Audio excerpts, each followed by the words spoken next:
Nossas Histórias conta hoje a história de Luiz da Cunha Lamb. Ele é o secretário de Inovação, Ciência e Tecnologia do Rio Grande do Sul. Antes disso, ele foi pró-reitor de pesquisa e professor da Universidade Federal do Rio Grande do Sul. E me contaram que ele foi chamado para ajudar a tirar o Rio Grande do Sul da crise sem muito dinheiro. É verdade? E como se faz isso? E como se começa? Bom, é um prazer conversar contigo. Afonso é um jornalista comunicador que tem uma enorme experiência em economia, cobrindo economia já há muitas décadas no Rio Grande do Sul e sempre trazendo inovações, né? Cobriste muitos anos Feira de Hannover, tem uma relação muito forte com a Alemanha, que é um país que é uma referência em inovação, principalmente inovação vinculado à indústria. A gente sabe dos desenvolvimentos da liderança que a Alemanha tem em vários setores, e agora notadamente na indústria 4.0. Bom, mas como nós chegamos nesse posto, né? Foi um convite do governador Eduardo Leite, um jovem governador, muito motivado, muito ciente dos desafios que o estado do Rio Grande do Sul tem, e que apostou e que, na verdade, foi um planejamento que ele fez com a sua equipe de planejamento de governo em criar uma Secretaria de Inovação, Ciência e Tecnologia, porque ele enxerga isto como fundamental para o desenvolvimento do Estado. E por que isso é fundamental para a nossa região, né? Ainda mais quando colocas a questão da crise que a gente enfrenta no Brasil e no Rio Grande do Sul. Nós percebemos que os modelos que têm tido mais sucesso mundo afora, não só de modelos de países que geram riqueza e oportunidades, mas são os países onde tem maior qualidade de vida também, são países onde existe agregação de conhecimento, agregação de ciência, tecnologia, agregação de inovações às atividades econômicas e também atividades sociais. A forma como os países encaram o desenvolvimento mudou nas últimas décadas e cada vez mais é um desenvolvimento baseado no conhecimento, né? A gente tem relações históricas no Rio Grande do Sul com países como a Alemanha, que foi um país que saiu de uma guerra, países como a Coreia, que foi um outro país que enfrentou uma guerra no século passado, mas que hoje é referência em desenvolvimento econômico e social. Países como Israel, que também é um país novo, né, que até o Rio Grande do Sul, através do Oswaldo Aranha, teve uma participação direta na consolidação do Estado de Israel, que hoje em dia são referências internacionais em desenvolvimento científico, tecnológico e, por consequência, desenvolvimento econômico que fornecem, que provêm qualidade de vida para as suas populações. Tu achas que o Rio Grande do Sul é uma terra fértil para a receptividade de tecnologia, de inovação? E por que seria? Eu acho que sim, eu tenho essa convicção. O governador sempre comenta que o governo do estado, né, passa por dificuldades, mas o Rio Grande do Sul, o empreendedor gaúcho, o povo gaúcho é um povo que gosta do trabalho, gosta de trabalhar, é um povo empreendedor. A gente sempre... Mas a inovação é uma característica? A inovação é uma característica. Ou nós somos conservadores? Eu não digo que nós somos conservadores. Vamos dar alguns exemplos. Talvez em comportamento? Eu não diria que nem em comportamento. Eu diria que nós temos, sim, ao contrário daquela visão que nós temos de nós mesmos, né, tradicionais. O Rio Grande do Sul é um lugar onde foi consolidada a primeira empresa de aviação do Brasil. É verdade. A primeira grande empresa de aviação foi a Varig.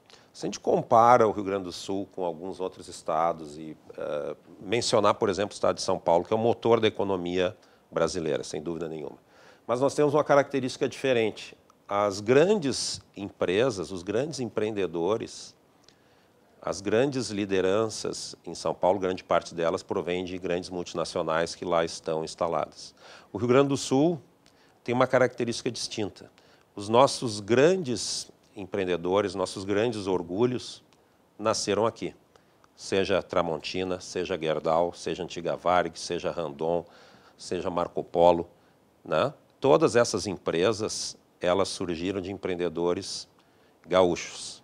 Então nós temos um potencial de trabalho muito significativo. O bairrismo não é uma coisa que incomoda aqui? Ou seja, eu lembro da época, nós até criamos aqui um termo novo, um neologismo, a desgauchização.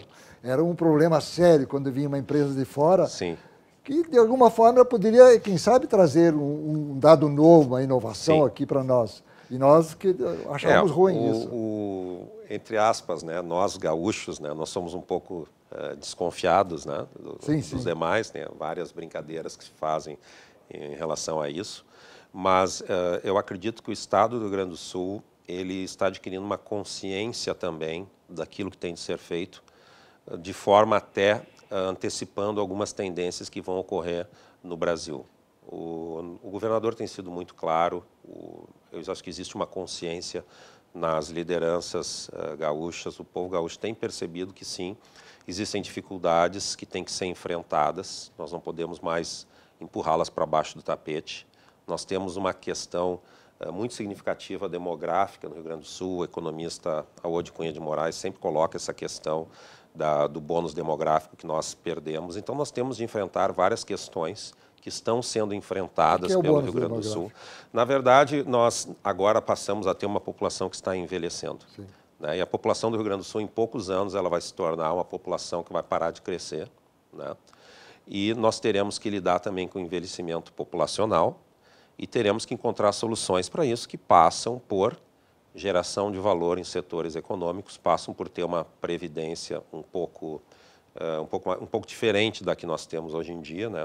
Não sou especialista no setor, mas eles já me explicaram essa questão, mas passa também por ter um modelo de desenvolvimento no Estado que agregue inovação para agregar mais valor, para gerar mais riqueza.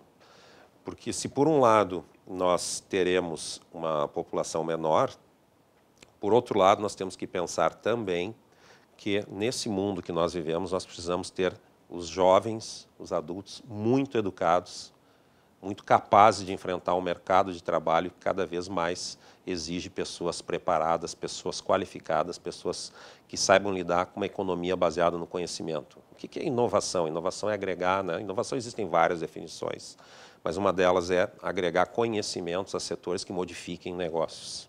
Né? Para isso é necessário preparo das pessoas. Secretário, o senhor está há meio ano, um pouco mais, no governo, mas eu tenho a impressão que, nós conversamos um pouco antes, você encontrou já uma estrutura interessante, né, do ponto de vista tecnológico.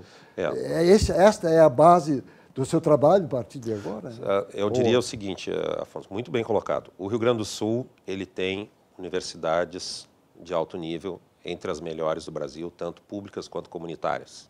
Né? Isso é sabido, nós temos grandes universidades federais, a Universidade Federal do Rio Grande do Sul é uma das melhores universidades do Brasil, a PUC, a Unicinos, universidades comunitárias no interior, Santa Cruz, Lajeado, Passo Fundo, Novo Hamburgo, Pelotas, Novo Hamburgo, São Leopoldo, todas as regiões a gente tem. A gente sempre esquece alguma, né? Quando a gente fala o ensino gaúcho superior, o ensino tem muita qualidade aqui, forma profissionais que são referências nacionais e internacionais.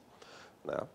E nós temos também uma série de parques, polos tecnológicos, incubadoras, que são referências nacionais.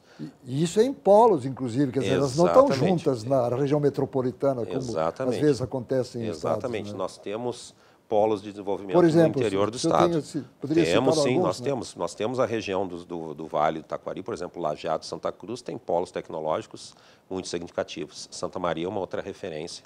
Passo Fundo é uma referência, a região lá da fronteira oeste, Santa Rosa, Panambi, uma cidade industrializada, né? Ijuí, Santo Ângelo, são cidades que têm um potencial muito significativo. Já se aventa a ideia de se ter um parque binacional em Rivera, Livramento. A região de Pelotas, Rio Grande, tem universidades de altíssimo nível, formam profissionais muito qualificados. Então, para a economia do século XXI, que é uma economia baseada nas pessoas, em insumos intelectuais, em capacidade intelectual, capacidade de geração de riqueza a partir de inovações, muito baseado nas ideias das pessoas, muito baseado na capacidade intelectual de agregar valor às atividades, o Rio Grande do Sul está muito bem posicionado. Nós temos o segundo maior percentual de doutores per capita do Brasil. Olha aí, e o primeiro é Brasília, que é uma cidade, Distrito Federal, que concentra um grande número de doutores vinculados ao serviço público e às universidades. Né? Qual é o seu trabalho inicial? Havia aglutinação entre esses vários setores, digamos, tecnológicos aqui do Estado? Nós temos esse setor de tecnologia e inovação, um setor onde as pessoas se conhecem até por elas não serem em número muito grande. né? Nós temos a Regimp, que é a rede de incubadoras e parques, é uma associação que reúne esse grupo. Mas aqui no Rio Grande do Sul, nós temos uma característica interessante, que ao contrário do que se pensa, as universidades sempre colaboraram muito. Existe uma colaboração entre universidades e as universidades têm uma cultura de colaborar com o setor empresarial. Aqui no Rio Grande do Sul isso ocorre muito, né? Só para dar um exemplo, a própria unidade de ensino que eu venho do Instituto de Informática da URGS, nós temos uma incubadora lá há 23 anos, mais de 100 empresas já foram formadas por essa incubadora, e nós não ficamos nem sabendo que essas coisas acontecem, né? Os parques tecnológicos que nós temos aqui no Rio Grande do Sul, tanto o Tecnopuc como o Tecnocinos, já receberam premiações como melhores parques do Brasil várias vezes. Então, o Rio Grande do Sul é referência em ciência e tecnologia. As empresas estão hoje dentro dos parques, estão dentro da universidade. Estão dentro do parque, dentro da universidade, e elas saem da universidade, Afonso. Sim. De vez em quando, quando eu faço palestras para estudantes, eu faço uma pergunta que é uma espécie de brincadeira com eles, né? Não levem ao pé da letra o que eu vou dizer, mas é só uma breve analogia. Todo mundo conhece o Facebook, né? Uma ferramenta de rede social, que surgiu dentro de um dormitório de uma universidade de Harvard, né? Sim. Surgiu assim. Até a história é contada no filme, teve até a participação de um brasileiro. Bom, essa empresa, depois aí de pouco mais de uma década, vale centenas de bilhões de dólares. Surgiu dentro de uma universidade, a partir de uma ideia de conectar pessoas numa rede social, né? Simplificadamente. O Google surgiu dentro de uma universidade. Tá? As empresas de alta tecnologia, elas surgem em ambientes onde há muito conhecimento sendo gerado e existe uma articulação muito forte com a iniciativa privada para que essas ideias sejam transformadas em empresas rapidamente e passem a ser prototipadas e produzidas num ambiente, num ecossistema propício à inovação. Secretário, isso que a gente quer construir no Rio Grande do Sul. Nós estamos no fim do primeiro bloco. E nós vamos fazer um intervalo e, na volta, nós vamos falar um pouco do teu itinerário, de como é que tu chegaste a ter essa preparação de maneira a conduzir todo o movimento tecnológico de inovação aqui no Rio Grande do Sul. Mas, antes disso, eu queria passar um recado.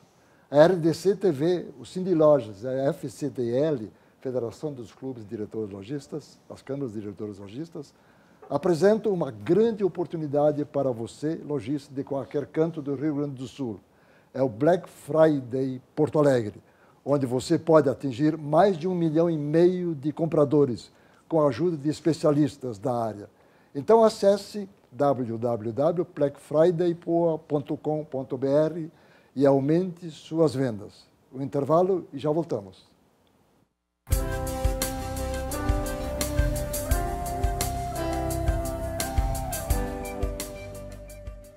Nós estamos conversando com Luiz da Cunha Lamb. Ele é o secretário de Inovação, Ciência e Tecnologia do Rio Grande do Sul. Na sequência, nós vamos falar um pouco dele, porque, afinal de contas, nós estamos apresentando um programa chamado Nossas Histórias. Nós queremos contar um pouco da tua história e começamos pelas fotos. Essa é uma fotografia com o nosso orientador de doutorado em Londres, o professor Dov Gabay. Ele tem uma história de vida até muito interessante, porque ele foi um dos primeiros imigrantes para Israel quando o país foi criado, né? E é um livro que nós lançamos em 2009, um livro na área de aprendizado de máquina e inteligência artificial, né? O meu colega Arthur Garcês ali ao lado. Tu estudaste em Londres? Eu estudei em Londres, no Imperial College. Eu estudei 5 anos, mas no total morei quase 7 anos lá. Também fiz um pós-doutorado depois.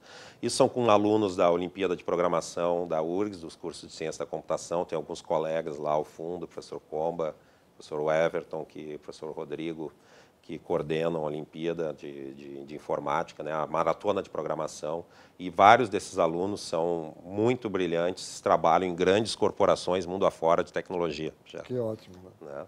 É a minha filha na Copa do Mundo, ali no estádio Beira-Rio, né, Afonso, a minha filha Alice, né, uma fotografia de 2014. Isso foi recentemente em Brasília, ali Nós temos o secretário adjunto Fernando Matos, que foi criador do PGQP, né, o ministro da Ciência e Tecnologia, o embaixador de Israel também, e o embaixador de Israel à minha direita, ali na fotografia. Né. Isso é durante o doutorado. Esse quadro tem uma história muito peculiar, que eu tenho uma colega aqui, advogada, que foi nos visitar junto com seu marido, meu colega de turma, o Eduardo Arruda, e a Tatiana diz que sempre me encontra, ela lembra desse quadro, e ela fica pensando o que significa aquele monte ela chama de cobrinhas e letras gregas, né? Aí eu falava para isso, não, isso aqui são só umas regras de raciocínio lógico que a gente está tentando implementar, construir algoritmos para implementar raciocínio lógico em computador, né? Enfim. Com o governador em Brasília, em Gramado, com a equipe da secretaria, no encontro recente do Conselho Sul-Sudeste de Governadores, né, em Gramado, a reunião de trabalho que nós tivemos agora este ano, planejando as atividades. Na Tramontina também, com um dos grandes empreendedores, tem uma enorme admiração pelo Dr. Clóvis Tramontina, além disso é um grande colorado, né, incentivador dos esportes, é um grande colorado. Essa uma grande parte honra, não tão boa dele, é uma né? grande honra para o Rio Grande do Sul. Essa é, na verdade, a capa do Jornal do Comércio, quando foi lançado o Pacto Alegre, em novembro de 2018, lá na Universidade Federal do Rio Grande do Sul. O que é Pacto Alegre? O Pacto Alegre foi um projeto que foi articulado pela URGS, PUC e Unicinos, através da Aliança para a Inovação, e o pacto visa justamente unir os atores da tripla hélice, que são a academia, universidades, empreendedores e governo, para encontrar soluções para a cidade, novamente com o governador Cláudio Gastal, o secretário Cláudio Gastal e a sua esposa, num evento promovido aqui no Rio Grande do Sul, um evento promovido pela Google, onde milhares de pessoas estiveram presentes. O governador sempre apoiando iniciativas pela inovação no estado do Rio Grande do Sul. Né? Outra foto? Essa é a esposa Luciana, minha filha Alice, numa famosa livraria na cidade de Los Angeles, Califórnia. Uma foto muito bonita mesmo dele. Né, numa livraria em Los Angeles. Aqui em Rio Grande, né, nós visitando o Polo Regional de Tecnologia de Rio Grande, com Arthur Gibon, e ao centro Jorge Piquet, que é professor em Barcelona, e foi uma das pessoas que trabalhou pela Constituição de Barcelona como uma cidade inovadora. Ele também trabalhou em Medellín, trabalhou em Florianópolis, está nos ajudando em Porto Alegre. Isso é uma reunião num seminário aqui promovido pelo governo do estado sobre inovação no governo também, juntamente com a Secretaria de Planejamento, governador, secretário da Fazenda. Lançamento da mesa do pacto na Associação Comercial de Porto Alegre, no início do ano, agora em março, com o Jorge Aldi, o Rafael Pricladnik, o Alexandre Trevisan e o Fernando Matos ali, que trabalha conosco na secretaria como secretário adjunto. Lá na secretaria também, com o professor Jorge Aldi, superintendente de inovação da PUC, e o Carlos Aranha, que era o coordenador da Regimp, são grandes atores do ecossistema de inovação gaúcho, estão trabalhando e nos ajudando muito voluntariamente na secretaria. Na CESPRO-RS, com também a presidente da CESPRO, a Aline, ali à direita. A CESPRO é a associação? Associação das Empresas da área do setor de tecnologia da informação, né, com o empresário Alexandre Trevisan, Edelweiss, a minha esposa Luciana, também nessa fotografia. Agora em Gramado, no Gramado Summit, com o Marcos Rossi, o prefeito de Gramado, é um belíssimo evento para a inovação, realizado semana passada, milhares de pessoas também. Já tem várias edições agora. Já teve várias edições, é uma liderança jovem. E isso é o que eu chamo de secretaria startup, né? No início do ano, a secretaria foi recriada e nós tínhamos essa fotografia, eu e Fernando, nos primeiros dias de janeiro, quando a secretaria iniciou conosco e aos poucos nós fomos agregando pessoas para trabalhar conosco nesse projeto de inovação. Tem uma boa vista, né? Do estado do Rio Grande do Sul. Tem uma belíssima vista, se pudesse voltar a fotografia, né? Ali tem uma belíssima vista do estado Beira-Rio, do estádio Beira-Rio, né? Um dos estádios mais bonitos do mundo. Eu vejo o Guaíba. Não, tu vês o Guaíba, né? Mas brincadeiras à parte, a orla de Porto Alegre é muito privilegiada, muito privilegiada. Né?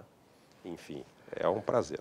Você é porto-alegrense? Vamos contar um pouco da sua história. Eu sou porto-alegrense, eu tenho memórias muito bacanas da minha turma de colégio, principalmente do Colégio Estadual Piratini, ali no bairro Auxiliadora. A gente se encontra até hoje, tem grupos de amigos que a gente conversa entre eles, né, entre a turma do colégio. Eu também tive uma pequena história no esporte, no voleibol. Tenho grandes amigos que formei nessa época, né? Joguei voleibol há muito tempo. Você joga um campeonato? Sim, campeonato estadual, metropolitano. Olha aí, né? A gente jogou. Tem várias pessoas, tem alguns colegas que foram campeões olímpicos de Barcelona 92, né? Mas eu acredito que eu tomei um outro caminho na vida. Tenho um grande amigo, Marcelo Francoviac, que é hoje assistente técnico da seleção brasileira junto ao Renan Dalzotto, né? E eu sempre gosto muito de esporte, sempre brinco com o secretário Derli, que é o meu secretário preferido, porque eu gosto muito de esporte, né? Eu acho muito interessante. Formação universitária foi Eu sou formado em ciência da computação, né? Primeiramente eu fiz 2 anos de engenharia elétrica, depois eu fiz o curso de ciência da computação através de um novo vestibular na URGS. Fiz mestrado em ciência da computação e comecei a ministrar aulas na Universidade de Caxias do Sul. Fui professor da PUC, fui professor de alguns cursinhos pré-concurso, né, na área de informática também. E em Londres? Em Londres, quando eu fui fazer o doutorado em 95, eu quase fui trainee da RBS, fui selecionado, mas no dia seguinte que eu fui selecionado veio o resultado da bolsa, foi uma coincidência extrema. Então eu tive que ligar para o pessoal da seleção do grupo RBS e dizer, olha, não vou poder trabalhar aqui na época da seleção do trainee, porque eu estou indo para a Inglaterra fazer doutorado, né? Foi muito interessante essa decisão, né? Se certo ou errado, não sabemos, né? A vida tem vários caminhos. O que a Inglaterra representou para ti na tua formação? Olha, foi muito significativo, porque é um país onde a ciência moderna se consolidou. A minha escolha já foi consciente sobre isso, né? É um país onde a ciência da computação, inteligência artificial em particular, tiveram seu início com os trabalhos do Alan Turing. Eu sempre gostei muito dessa parte, então eu fui para lá para estudar essa área. Até quando áreas como ciência da computação, né? Iniciou lá no pós-guerra. Artificial, é isso? Exatamente. Eu fiz trabalho na área de lógica computacional, né? Uma coisa, né? Tem a lógica humana e a lógica computacional. E nos anos 90, início dos anos 2000, quando a gente trabalhava com inteligência artificial, as pessoas olhavam com uma certa descrença. Pá, isso deve ser ficção científica. Sim. Né? Inteligência artificial, isso é coisa de filme, 2001, Stanley Kubrick. E hoje as pessoas, as empresas, as corporações estão precisando enfrentar esse desafio porque essa realidade chegou. Com algum temor de que vai acontecer no futuro com a inteligência artificial. Vai nos comandar ou nós vamos continuar mandando? Tem grandes desafios, né? Essa questão da singularidade, de máquinas se tornarem mais inteligentes que seres humanos, isso vai demorar um pouquinho, mas nós teremos, sim, grandes impactos na automação de serviços. Nós caminhamos, talvez, para a automação, pelo menos parcial, de veículos. Isso vai causar grandes mudanças na indústria automobilística, em várias profissões, já está causando na indústria em geral, na automação. E uma questão fundamental, né, a análise de dados, a inferência sobre o que se faz sobre volumes de dados. Até se diz, hoje em dia, alguns inovadores, alguns empreendedores de muito respeito e visibilidade mundo afora, até cometem alguns exageros, dizem dados são um novo petróleo, ou dados valem mais do que petróleo. Mas a gente pode até pensar em questões como essa. Por quê? Porque empresas que têm apenas dados, como Google, Microsoft, Facebook, né, Amazon, que manipulam dados, elas valem mais que as empresas de ativos físicos hoje em dia. Né? Empresas como Apple, empresas como Amazon chegaram a valer $1 trilhão, dependendo de flutuações. E as maiores petroleiras do mundo valem 350 a 400 bilhões. Então, a gente tem que pensar um pouco nisso, se dados, se a inteligência para manipular dados, a inteligência para usar os dados de forma também muito adequada, se isso não é algo que tem muito mais valor do que determinados tipos de ativos que a gente não está prestando muita atenção. Antes de nós terminarmos esse bloco, eu queria insistir nessa pergunta. A inteligência artificial realmente não vai nos comandar? A gente tem uma ideia de que pode haver, porque do jeito como vão as coisas... Olha, é que tu não tem muito tempo para responder. Que não, é uma questão filosófica muito interessante. Eu não gosto de ser alarmista em público, né? Até pela responsabilidade que a gente tem.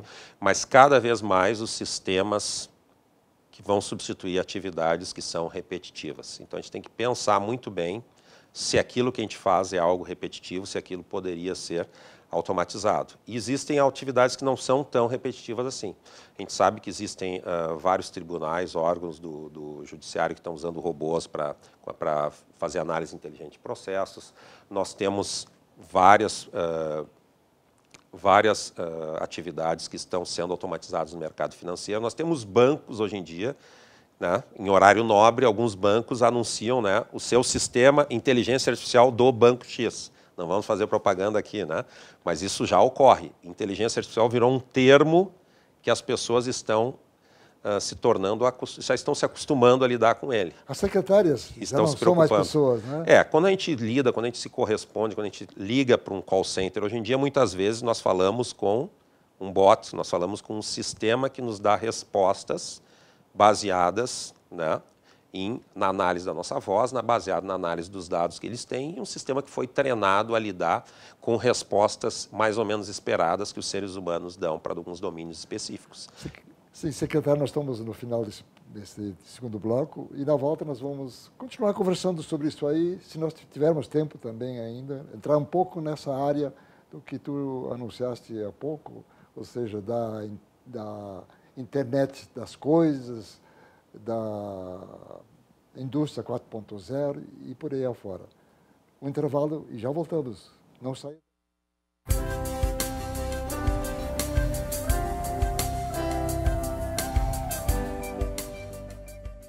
Nós estamos conversando com Luiz da Cunha Lambi. Ele é o secretário de Inovação, Ciência e Tecnologia do Rio Grande do Sul. Nós, no primeiro bloco, não conseguimos terminar, porque o papo é tão interessante, não conseguimos terminar para fechar o trabalho que tu estás fazendo na secretaria. Claro, claro. De fato, Afonso, como nós conversávamos, né, é uma secretaria que ela tem esse foco, não apenas um foco de desenvolvimento científico e tecnológico, mas pelo contrário. As economias mundiais que mais estão chamando a atenção do mundo são economias inovadoras. O que são economias inovadoras? Mais, é isso? Que crescem mais, sim, que oferecem melhores soluções também para a sua população, né? Até no passado a gente associava a ideia de Coreia, né? A Coreia do Sul virou uma referência, o Rio Grande do Sul tinha um estádio, o estádio Beira-Rio, que tinha aquela pequena faixa para torcedores que era Coreia, porque era associado à ideia de pobreza. E um país que em 50 anos se tornou um dos líderes mundiais em inovação. Como é que é o desenvolvimento da Coreia? Um desenvolvimento baseado... Inclusive, há um paralelo entre a Coreia e o Brasil. Exatamente. Nós estávamos juntos. Nós estávamos juntos e eles investiram em ciência, tecnologia e educação de altíssima qualidade, se tornaram um país riquíssimo. Sem ativos físicos, praticamente, sem patrimônios naturais. Né? Só conhecimento. Só conhecimento. A mesma coisa quando nós nos referimos a Israel, que é um país que em breve eles planejam exportar água, viu, Afonso? Imagina o deserto exportar água. Por quê? Baseado em conhecimento, baseado em tecnologia, uma referência mundial nas indústrias mais sofisticadas. A gente pensa no Vale do Silício, pensa em Londres, pensa em Barcelona, pensa nessas grandes cidades, Nova York, Boston. São cidades onde existe capital intelectual, concentração de capital intelectual em universidades, em incubadoras, em áreas de inovação, em ecossistemas de inovação, ecossistemas abertos de inovação. E tudo isso tem a ver o quê com o Rio Grande do Sul? Tem muito a ver com o Rio Grande do Sul. O Rio Grande do Sul é um estado que se caracteriza por universidades, por parques e polos tecnológicos de alto nível. Então, nós precisamos acelerar e incentivar cada vez mais políticas que levem inovação, tanto para novos setores da economia, gerem startups, gerem empresas inovadoras, quanto para os setores consolidados. Qual é o papel do Estado, do governo? O papel do Estado é apontar o norte, é induzir, é articular, é construir as pontes, é apoiar os empreendedores. Isso a sua secretaria faz? Isso a nossa secretaria faz. A nossa secretaria ela tem uma ligação direta com parques, polos, universidades, e ela faz a articulação, ela desenha programas para que estes setores, que no passado a gente pensava como setores muito mais vinculados à produção científica e tecnológica em universidades, mas sim para que eles sejam um componente fundamental da nossa economia. Porque essas empresas, e tu deste um exemplo aqui, quando a gente estava em off, da GetNet, por exemplo. Sim. Né? A GetNet foi um unicórnio gaúcho, foi uma empresa que surgiu, na verdade poderia ser classificado hoje como uma espécie de fintech, porque ela revolucionou meios de pagamento no Brasil e ela foi adquirida por um grande banco e foi uma história de sucesso aqui no Rio Grande do Sul. Bilhões no Vale de dólares, aqui né? no Vale dos Sinos, né? Mais de 1 bilhão foi vendida aqui no Vale dos Sinos e foi criada por empreendedores gaúchos que enxergaram o valor da tecnologia. Foi uma disrupção nos meios de pagamento do Brasil. Uma empresa que existe até hoje, foi consolidada, adquirida por um grande banco. Nós temos outras empresas aqui que têm um grande potencial, que lidam com setores como a agrotech, né, que é adicionar tecnologia ao agronegócio. Nós temos um agronegócio pujante que é orgulho gaúcho, orgulho nacional. 40% da nossa economia depende do agronegócio e esse agronegócio é cada vez mais um agronegócio que é vinculado à tecnologia, vinculado à inovação. A mesma forma, se a gente pensa no polo metal mecânico, na região de Caxias do Sul, Panambi e outras regiões, Caxias do Sul tem uma articulação muito interessante entre os empreendedores locais, Randon, Marco Polo, a Universidade de Caxias do Sul, Poder Público, que é o movimento da Hélice, que visa articular os atores inovadores para levar soluções novas para as empresas. As empresas se associam a startups e trazem o processo de agregação de conhecimento de inovação produzido por essas startups como protótipos e, posteriormente, como produtos que entram nas suas linhas de produção.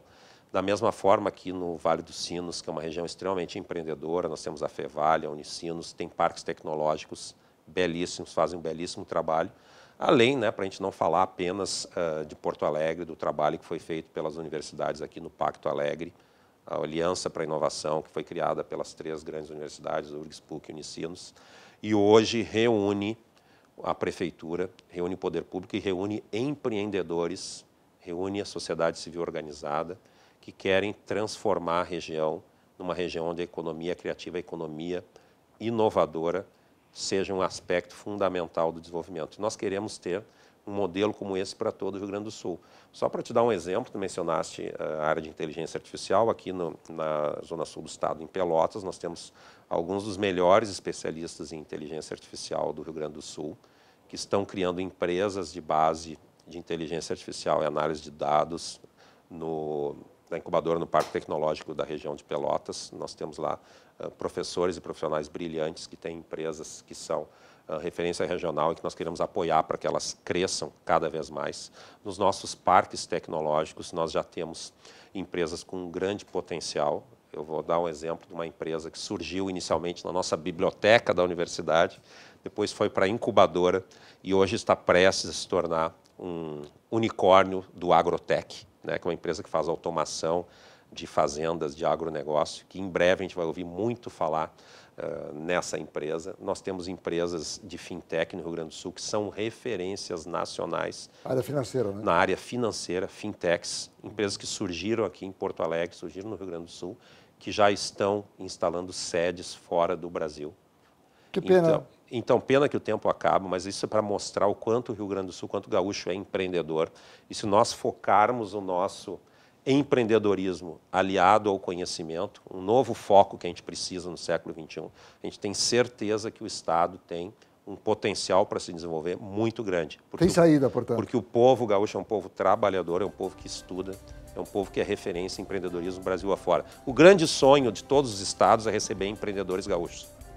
Se o sonho dos demais estados é receber empreendedores gaúchos, vamos apoiá-los aqui dentro também para que eles cresçam no nosso estado. Secretário Luiz da Cunha Lambi, de Inovação, Ciência e Tecnologia, muito obrigado pela sua presença aqui. Muito obrigado. Foi um papo muito interessante, pena que, embora cumprido, foi claro, curto. Né? Muito obrigado, Afonso, é uma honra, tu és um jornalista que a gente admira há muito tempo pelo trabalho que tu faz pela economia gaúcha, tua valorização à inovação. Muito obrigado e nós queremos agradecer especialmente a audiência deste programa, prometendo estar de volta sempre às terças-feiras, às 20 horas e 15 minutos até às 21 horas.